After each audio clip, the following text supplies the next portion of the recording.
Good morning, children. Today we'll learn your first chapter, Computer, a Wonderful Machine. Now, why is computer called a machine? What is a machine?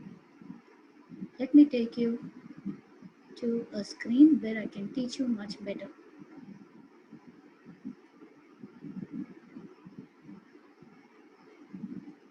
Okay,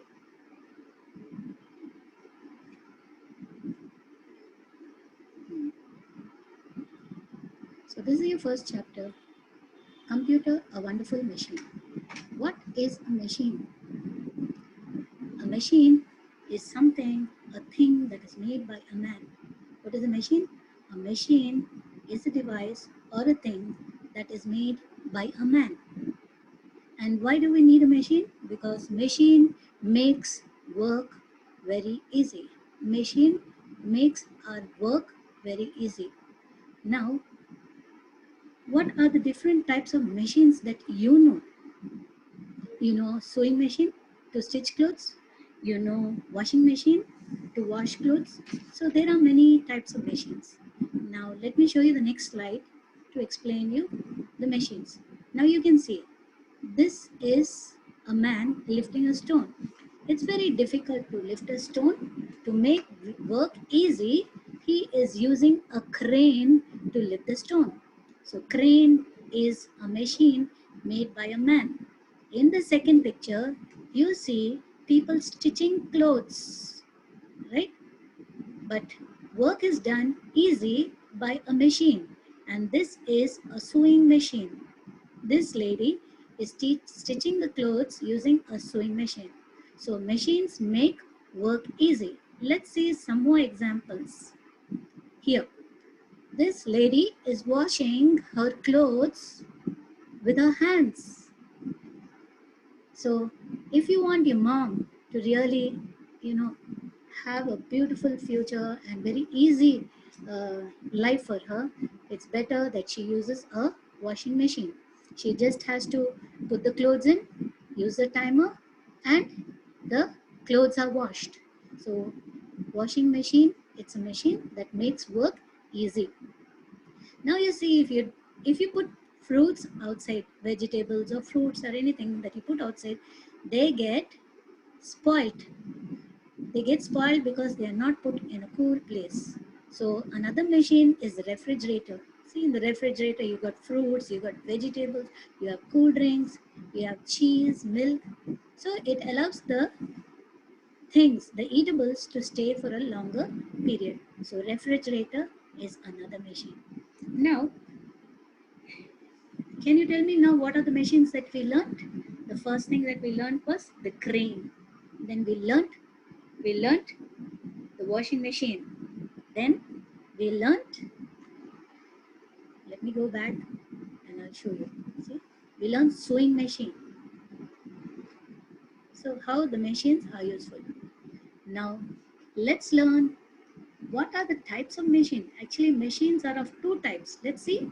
There are two types of machines. They are manual machines and electronic machine.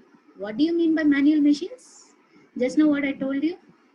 Manual machines is something which does not use electricity. Manual machines do not use electricity. Electronic machines, they use electricity.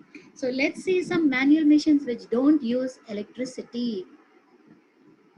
See, the next slide shows a manual machine is operated using our hands. A manual machine means the man uses this machine. It's a machine only, but he is operating with the hands, not using electricity. You see, this lady is pumping water. She is using this pump, hand pump, and the water is coming. I think you all seen this borewell hand pump. So the water is coming using a manual machine. Now this is called abacus. Abacus is a counting machine.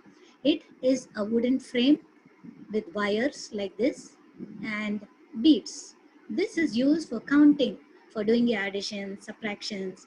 This is abacus, which was first computer that was actually made for doing calculations.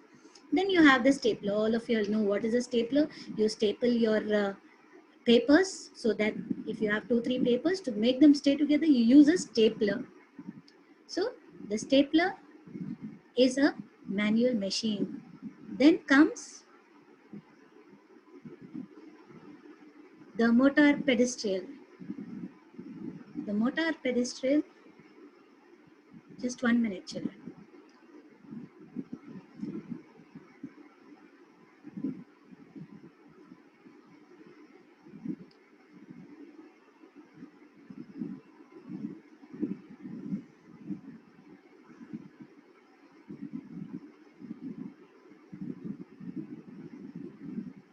The motor pedestal is used for grinding some things like your little masalas like pepper or grinding some other things, small things. So this is a motor which is, you do the grinding with your hands.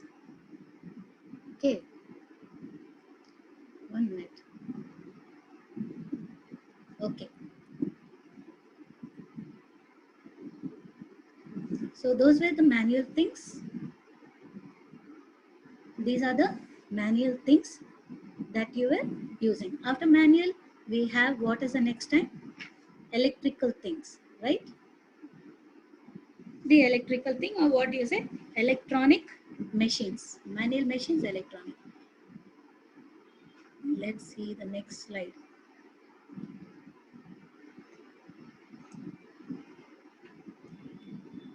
The next slide is electronic machines. Electronic machines, they need electricity to work. What are the things that need electricity to work? One is a music keyboard. You play music, you need to connect it to the plug point so that electricity passes through it and you can play the keyboard, the music keyboard. Next is your television. Television also needs electricity. See, she's watching the TV. Then you have your telephones, your mobile phones or whatever it is, you charge it with electricity. See, these telephones are connected to a plug point and you can use your telephone. Then here you have a printer. The printer also is connected to the electrical socket and you can print whatever you require. All the parts of these computers, they need electricity. Now let's learn some parts of the computer. The printer is used for, first you have the monitor. The monitor is like a TV screen. Yes. The CPU is the processing unit. The keyboard is used for typing. Whatever you type is seen in the monitor. The mouse is called a pointer device. So that, see, you can see wherever I'm pointing, you can see what I'm showing it to you. This is called a pointer device. This is the mouse. The speaker, whatever I speak now, I have a speaker next to me. Whatever I speak is being, you can hear me. This is the mic which I'm speaking through and you can hear it through your speaker. This is the system of the computer. Okay. Now, the computer has three units or three main components. They're called as three main components or the three units. One is called the input unit, second is the central processing unit, and the third is the output unit. Okay. So, let's see 1 minute. Let's go back here. This is the monitor. What are the input units in this? The keyboard I'm using to type something into the computer. So this is an input unit. The mouse is a pointer device where I can point inside the computer. This is an input device. The speaker, I'm talking through the speaker, it's coming out through the mic. So this is input devices. Now here you can see three input devices. The keyboard, the the mouse and the speaker are actually it's a microphone, it's an input device. The output device, whatever I type on the computer, you can see it on the monitor. So monitor is an output device. Whatever I print, whatever I typed here prints through the printer, it's an output device. CPU is a processing device. So that's why I said CPU is central processing device. So we have three types of components: input, output, and processing. So these are the three types. The computer has three main components: input, the central processing unit, and the output. Now, can you tell me how is the computer, how does it help us? The computer helps us to do sums, okay, addition, subtraction. You do drawing and coloring pictures also on the computer. On the computer, you can listen to music, you can watch movies on the computer, and you can play games. If you know any other uses or how the computer helps, you can write all those uses. Okay, children? So the computer helps us to do sums, draw and color pictures, listen to music, watch movies, and play games. Okay, children, thank you, and do all your lessons. And whatever is on page number in your book, you have some questions on your worksheet. Complete all the worksheet. I'll be correcting it when you get into the school. So on page number 5, note it down. Page number 5, 6, and 7, there's a lab activity. If you have a computer at home, you can use it. Otherwise, page number 5 and 6, please complete it. And then I will check it. Please write in your reader itself, in your reader. Okay, children? Thank you. Have a nice day.